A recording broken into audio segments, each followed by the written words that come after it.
saya mengatakan menyimpang. Ya, penyimpangan perilaku seksual. Penyimpangan karena dengan alasan tidak produktif. Ya. Tidak menciptakan ketahanan spesies ya. di sana. Tidak menciptakan ketahanan spesies ya. Tapi kalau dikatakan penyakit, ya saya juga belum punya dasar pasti untuk mengatakan itu penyakit. Saya juga hanya dampaknya penyakit memang. Ya, memang dampaknya.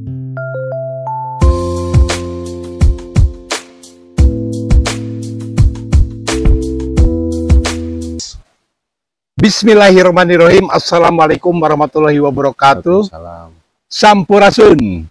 Sampurasun. Rampes. Rampes ya. Selamat sore di Kampus Peradaban, Pondok Pesantren Tahfidz Jadul Ulia, juga Camping Ground dan Resto Delewi. Pada sore hari ini saya kehadiran tamu. Beliau adalah seorang pemerhati dan nanti diperkenalkan siapa namanya. Kemudian juga nama panggungnya siapa kalau boleh. Selanjutnya beliau juga yang selama ini akan menyumbangkan tulisan kolom di website www.garutnews.com. Dan pada podcast Garut Juara Ngopi Bareng Abah John, kita akan berbincang-bincang santai di sore hari ini sambil menikmati kopi sore. Tentunya dengan izin Allah Subhanahu wa Ta'ala kita bisa berjumpa bersiraturahmi.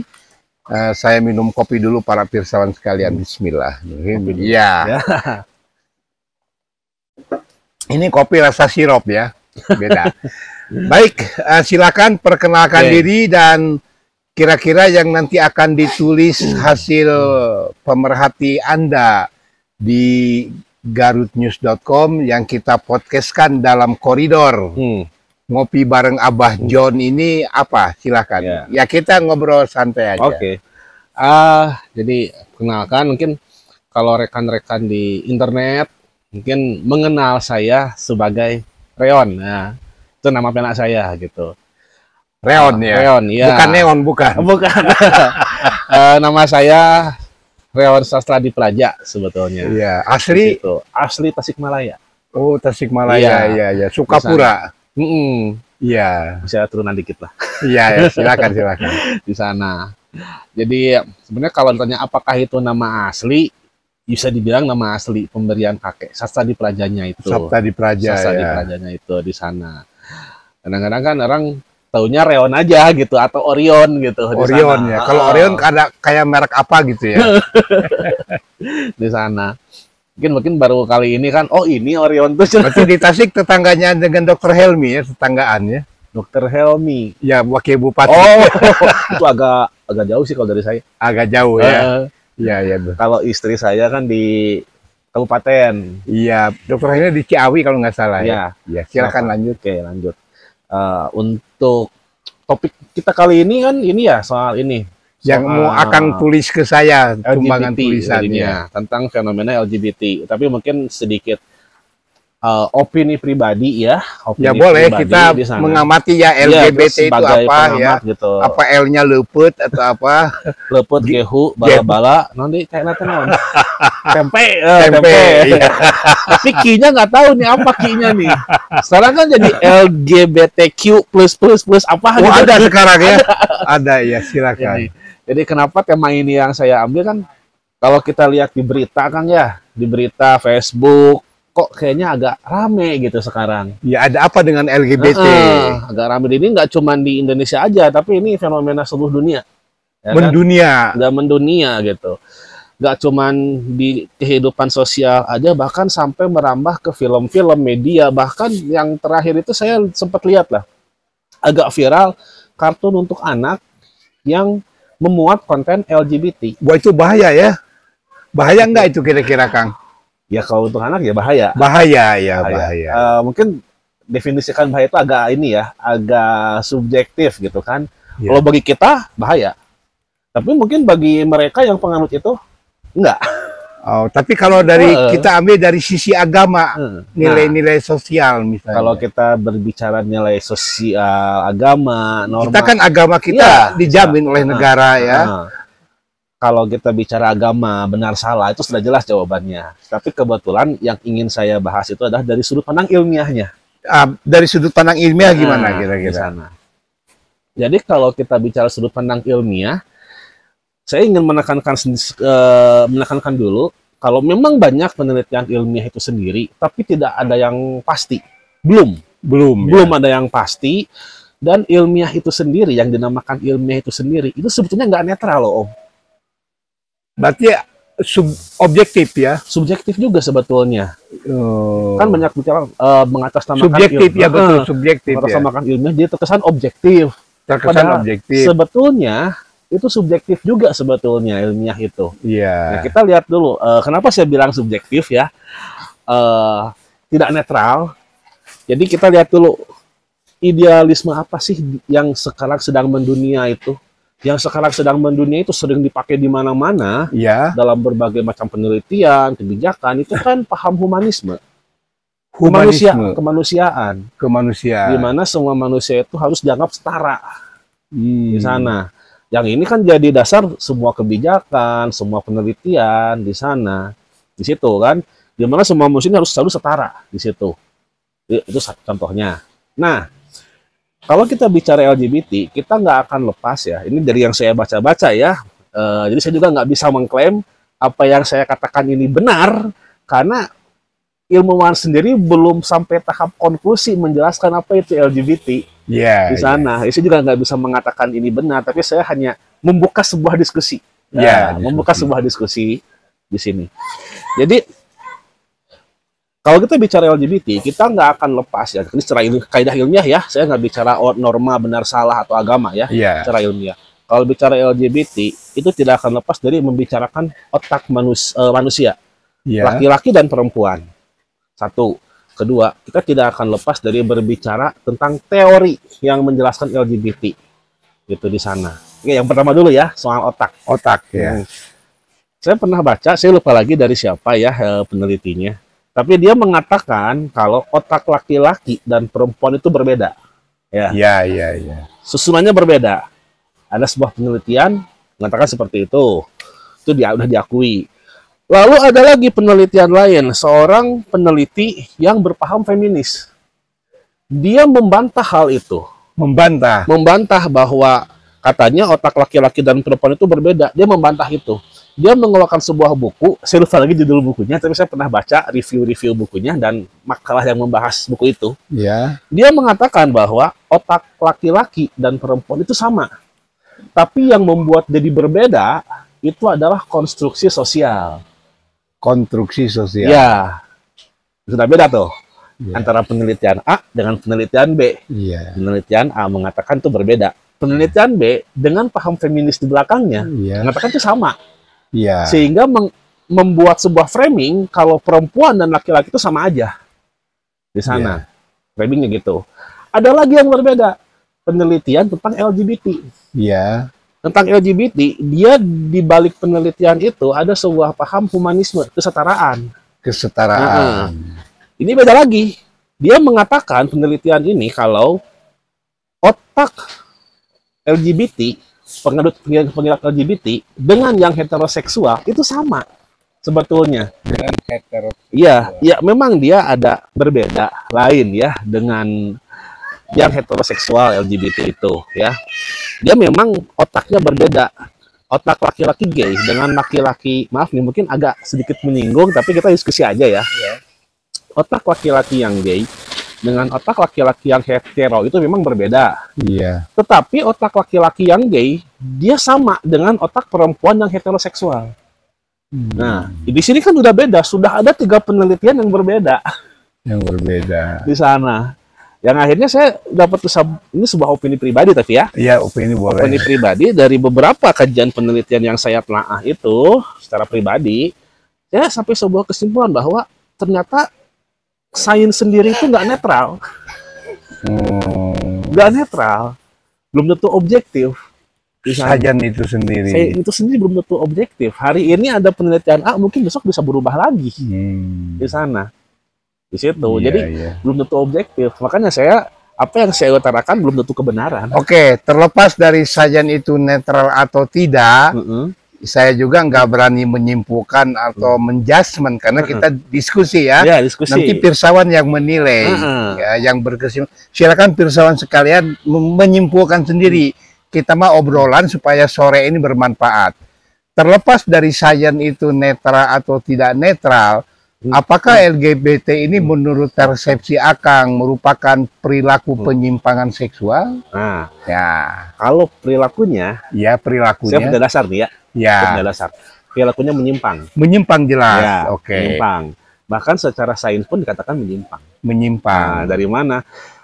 Eh, teori Darwin sendiri mengatakan teori evolusi loh ya. Ya, Kalau berdasarkan teori evolusi sendiri, itu udah menyimpang. udah menyimpang. Apa alasannya? Karena manusia udah didesain untuk mempertahankan genetiknya, mempertahankan rasnya, spesiesnya.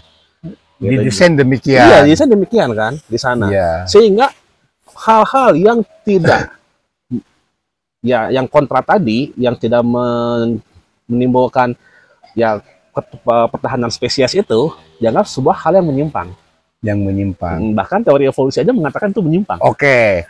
Di Nah, sana. dari penyimpangan ini juga dampaknya seperti di Garut. Ini Nah, berdasarkan data yang saya peroleh dari PKBI ya. nah, Dari PKBI Persatuan Keluarga Berencana Indonesia dan bisa dipertanggungjawabkan. Itu sudah saya tulis di garutnews.com. Jadi di Garut ini yang terinfeksi HIV/AIDS. Nah, sekarang yang terinfeksi HIV/AIDS ini mereka kita sadari, kita paham, tidak mau dikatakan itu penyakit, tidak. Iya. Mereka dengan istilahkan terinfeksi karena mereka memposisikan diri sebagai korban. Oke, kita hargai. Yang terinfeksi HIV/AIDS di Kabupaten Garut didominasi oleh laki seks laki. Nah, ini juga merupakan sebuah dampak dari penyimpangan perilaku seksual. Nah, itu ya. Itu luar biasa. Itu dominan sekali. Kemudian yang tidak kalah bahayanya ini juga dari data PKBI. Di rumah punya istri, tapi dia juga masih melakukan penyimpangan seperti itu. Nah, akhirnya istrinya tertular. ya. Nah, Ada dan kasus tuh. ini juga ada indikasi dalam kondisi hamil. Nah, ini kan sebuah bahaya besar untuk generasi yang akan datang. Antara lain bisa aja si anak dalam kandungan terinfeksi HIV juga. Nah, sekarang yang jadi pertanyaan dari fakta ini yang saya tulis di Garut News dan ini bisa dipertanggungjawabkan ya, menurut persepsi Akang sebagai pemerhati, bagaimana supaya Garut ini tidak semakin dikepung oleh homoseksual? Silakan ya. Boleh, tapi mungkin agak sedikit panjang, nggak apa-apa. Nggak apa-apa, kita Nggak apa-apa. santai aja. Santai aja ya. Ya. Ini karena saya juga agak gemes ingin menjelaskan ya. Iya. Tapi kan saya mengatakan menyimpang. Ya, penyimpangan perilaku seksual. Penyimpangan. Karena dengan alasan tidak produktif. Ya. Tidak menciptakan ketahanan spesies Ya. di sana. Tidak menciptakan ketahanan spesies ya. Tapi kalau dikatakan penyakit, ya saya juga belum punya dasar pasti untuk mengatakan itu penyakit. Saya juga Hanya dampaknya penyakit memang. ya memang dampaknya penyakit. Tapi HIV/AIDS. apakah orangnya sakit? Walau alam. Kalau saya belum cuma bisa mengatakan saya belum punya dasar. Ya, kita netral aja. Netral aja. Saya belum punya dasar, belum Iya. baca, atau mungkin belum baca, atau mungkin memang belum ada gitu. Iya, iya. Yang mengatakan itu sebagai penyakit. Karena banyak penelitian yang saya baca, yang lagi-lagi ilmiah, yang mungkin nggak netral juga, mengatakan itu bukan penyakit.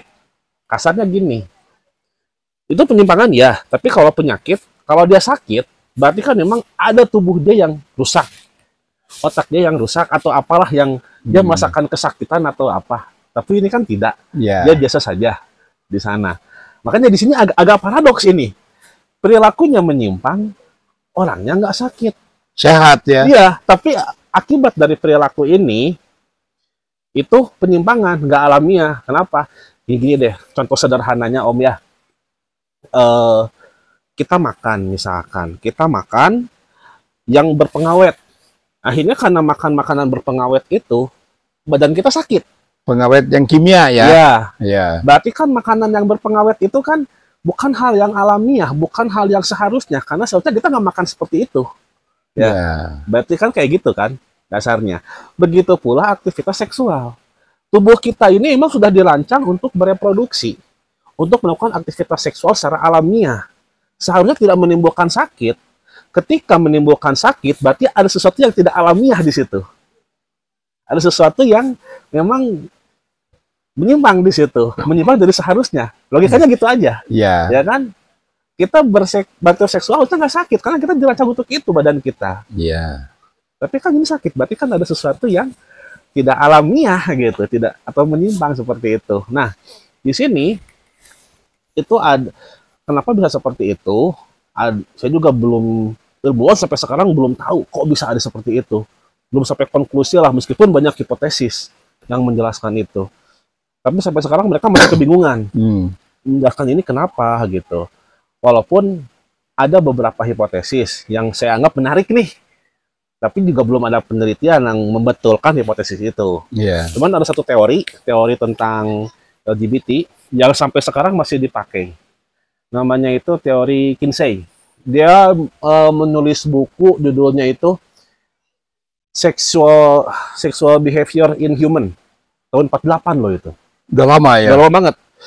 Metode dia itu udah nggak dipakai. Tapi teorinya sampai sekarang masih jadi rujukan. Iya. Ini tadi sudah saya print. Mungkin nanti bisa diedit lah ya, Iya. videonya. Ini saya kasih lihat Om ya. Iya. Nah di sini ada skala 0 sampai 6. Skalanya itu. Skalanya itu. Ini misalkan teori ini ya. Sampai sekarang masih dipakai untuk menjelaskan fenomena LGBT. Iya. Kenapa dia ada? Kenapa seorang heteroseksual bisa tiba-tiba homoseksual? Kenapa seorang yang punya istri tiba-tiba di luar dia melakukan aktivitas LGBT? Iya, homo ya. Iya, di situ. Ini masih dipakai dan saya juga masih suka dengan teori ini karena belum ada teori lain yang mematahkan ini gitu. Iya, Untuk iya. sementara. Sepanjang belum ada yang mematahkannya, kita bisa pakai gitu. Ya. Walaupun metode pengujiannya udah usang, dianggap usang. Iya. Tapi teorinya masih dipakai. Jadi ada skala dari 0 sampai 6 Iya. di sana. Ada satu skala lagi, tapi itu saya nggak masukin. Iya. Nanti aja di belakangan. Skala 0 ini adalah seseorang yang secara lahiriah, sejak lahir, dia udah 100% heteroseksual. Ketika lahir. Sejak lahir, sejak awal. Iya. Dia tidak punya kecenderungan homoseksual sedikit pun nggak ada. Nggak ada. Nah, skala 1 itu udah mulai naik nih. Skala 1 itu dia sudah agak sedikit ada kecenderungan homoseksual, tapi tetap dia heteroseksual dominannya. Iya. Jadi homoseksualnya ini dia tidur, tidak aktif. Nah, penyebabnya apa sampai Nah, sedikit? sampai sekarang pun ilmuwan masih belum tahu. Ya, ada oke. kayak Lanjut, gitu. lanjut. Skala 1 ya. Kelas satu. Skala kedua udah mulai agak tinggi, tapi masih tetap dominan heteroseksual. Juga belum tahu penyebabnya. Iya. Ya. Jadi 0 sampai 6 ini ilmuwan sendiri belum tahu. Belum tahu. Ya. Itu. Terus yang nomor 3 itu udah mulai 50-50 yang kita sebut biseksual. Biseksual. Nah, skala nomor 3. Ya. Terus 4-5 itu kan makin tinggi kecenderungan homoseksualnya. Makin tinggi. Nah, makin tinggi antara homoseksual dengan heteroseksualnya. Iya. Gitu. 4 sampai 5 itu. Yang 6 dia udah benar-benar 100% full Full homoseksual di sana. Tapi apakah gejala ini juga berlaku pada kalangan lesbi misalnya? Ya, Sama ya. Walaupun ada beberapa perbedaan. Perbedaannya gimana? Nah, perbedaannya gini, saya pernah baca ya Ya. di sebuah makalah ilmiah gitu, kalau nggak salah Eureka apa gitu, saya lupa lagi. Jurnal online sih sebetulnya. Saya pernah baca sebuah jurnal ilmiah yang mengatakan bahwa kalau disebabkan oleh faktor genetik, maka untuk laki-laki pengaruh genetika seseorang untuk menjadi LGBT itu hanya 35%. Berapa persen? 35%. 35%. Sisanya adalah lingkungan. Sisanya lingkungan. Jadi lingkungan yang dominan ya. Dominan lingkungan. Nah, untuk perempuan lebih kecil. Iya. Dia 18% pengaruh genetiknya. Ke lesbi. Iya. Di sana. Untuk perempuan lebih kecil lagi. Sisanya udah lingkungan. Sisanya. Gitu. Kenapa lingkungan dominan gitu, bro? Sana. Itu juga sih kurang tahu. Nggak tahu. Mungkin ada sebuah telisik Kalau perkiraan. kalau boleh saya ngambil, ini cocok logis sebenarnya sih ya Ya. di sini. Jadi bukan cocok logi, tapi lebih tepatnya menurut teori ini, teori yang tadi saya jabarkan itu tadi. Jadi skala 0 sampai 6, yang dia di skala 0, ada orang skala 0 ya. Si A misalkan, dia skala 0, full heteroseksual. Ketemu berteman baik dengan orang di skala 6, full homoseksual. Gak usah khawatir, tidak akan ada perubahan orientasi seksual. Kenapa? Karena yang sebetulnya terjadi itu bukan penularan, tapi memicu kecenderungan Trigger. Iya, kan tadi kan saya bilang ya ada yang sedikit kecenderungannya tapi tidur, nggak aktif di sana. Ketika dia ketemu, yang tidur ini bisa aktif, yang awalnya nggak aktif bisa jadi aktif. Jadi bukan menularkan tapi memicu. Iya, gitu. Di sana. Nah, ada perbedaan antara memicu dan menularkan kayaknya 11-12 ya. Kalau menularkan beda-beda tipis. Bedanya gini, kalau menularkan berarti kan kita memberikan sesuatu. Nah, kalau ini tidak memberikan sesuatu, tapi memang itu sudah sejak awal ada dalam dirinya, tapi tidak aktif. Nah, ketika itu terpicu. Ya, jadi yang banyak terjadi itu sebenarnya bukan penularan, tapi memicu. Nah, apa faktornya? Faktornya bisa lingkungan paling berpengaruh. Ketika misalkan orang hidup dalam lingkungan, misalkan orang dengan skala 1 sampai 5, yang tadi itu, yang masih ada kecenderungan homo dan heteronya, dia hidup di lingkungan yang membuat sebuah konstruksi sosial sedemikian rupa untuk jadi heteroseksual, dia akan heteroseksual. Tapi ketika dia berada di lingkungan yang tidak ada konstruksi itu, yang menekankan dia harus heteroseksual atau homoseksual, dia bisa jadi apa saja, bisa hetero, bisa homo. Makanya kita bisa lihat ya, di Amerika, saya pernah lihat sebuah berita, di Amerika ada gereja LGBT. Khusus mereka, komunitas mereka. Ya, ada. Karena lingkungannya tidak mengkonstruksikan dia harus heteroseksual. Kalau di kita kan beda. Di kita kan lingkungan dengan penerapan agama, segala macam. Lingkungan membuat sebuah konstruksi sosial yang mengikat seseorang untuk jadi heteroseksual. Nah, dan ini menjelaskan kok bisa ada orang yang udah menikah, begitu di luar, dia melakukan aktivitas homoseksual. Karena, ya itu tadi, dia mungkin punya kecenderungan antara 1 sampai 5, yang mana? Dia harus butuh penelitian. Mungkin terpicu itu tadi. Ada sebuah pemicu di sana. Dan ini juga, saya pernah baca berita ya, berita di internet juga banyak, mungkin rahasia umum, ada perilaku homoseksual dalam penjara. Saya pernah dengar ya. Iya. Saya pernah baca beritanya, yang bikin tulisan itu, ini pun menjelaskan kenapa seorang kriminal, di luarnya dia suka cewek, suka main cewek, ketika di penjara, dia melakukan homoseksual. Ada pemicu. Bisa jadi dia ada di lingkungan yang tidak konstruksi sosialnya itu tidak mengikatnya untuk heteroseksual. Jadi, ya, pemicu tadi ya. Di sana. Nah, kemudian apakah kita perlu nggak mengingatkan bahwa dampak dari ini semua dulu Allah menurunkan azab atau murkanya ketika zaman Nabi Lut? Oh, itu perlu. Nah, kira-kira bagaimana Akang punya versi Akang mengingatkan hal itu supaya nggak terjadi? Jadi sebetulnya kita mengingatkan tentang berarti kan dari sudut pandang agama ya? Iya, agama lagi. Nah, kalau bagi saya agama itu masih saya kategorikan lingkungan, ya? Iya. Dalam lingkungan. Kenapa? Karena ketika agama diterapkan, paham agama itu diterapkan dalam kehidupan sosial sehari-hari, maka akan tercipta sebuah konstruksi sosial yang mengikat seseorang jadi heteroseksual. Jadi normal lah. Kebanyakan orang ya, kebanyakan orang, saya pernah baca penelitiannya, justru kebanyakan orang itu berada di skala 1 sampai 5 sebetulnya. Mayoritas orang itu laki-laki terutama. Kenapa itu ya? Sampai sekarang juga belum tahu. Kenapa? Tapi ada. Mayoritas orang itu di skala 1 sampai 5. Tapi lingkungan yang membuat dia menjadi heteroseksual. Jadi lingkungan juga yang bisa menolong. Sangat-sangat berperan penting. Ya, lingkungan yang bisa mencelakakan dan lingkungan yang bisa menolong. Iya, betul.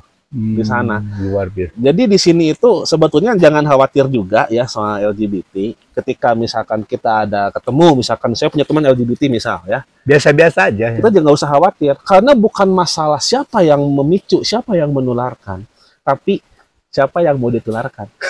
Gitu. Siapa yang mau dipicu LGBT-nya. Gitu. Bukan masalah siapa yang menularkan, siapa yang mau. Intinya gitu. Kalau dia mau ditularkan ya dia akan makin sendiri kok. Jadi apakah orang yang LGBT bisa disembuhkan alias jadi heteroseksual? Bisa aja, Gimana caranya itu? bisa aja. Untuk skala 1 sampai 5 bisa aja dengan lingkungan. Lingkungan yang Lingkungan kondusif ya. Lingkungan sangat berperan ini berperan penting Penting. di Ya. sana gitu. Ya selain penyuluhan juga gitu kan. Tapi ngomong-ngomong, selain dari lingkungan sebagai pemicu, dari handphone Android gimana ini? Maksudnya handphone Android Ada sebagai pemicu juga, ada unsur pemicunya. HP. HP kan kita bisa mengakses Oh, apa gitu. saja. Itu gimana coba? Nah, itu kan kembali lagi. Jadi bukan masalah apa siapa yang memicu, Iya. tapi siapa yang mau dipicu.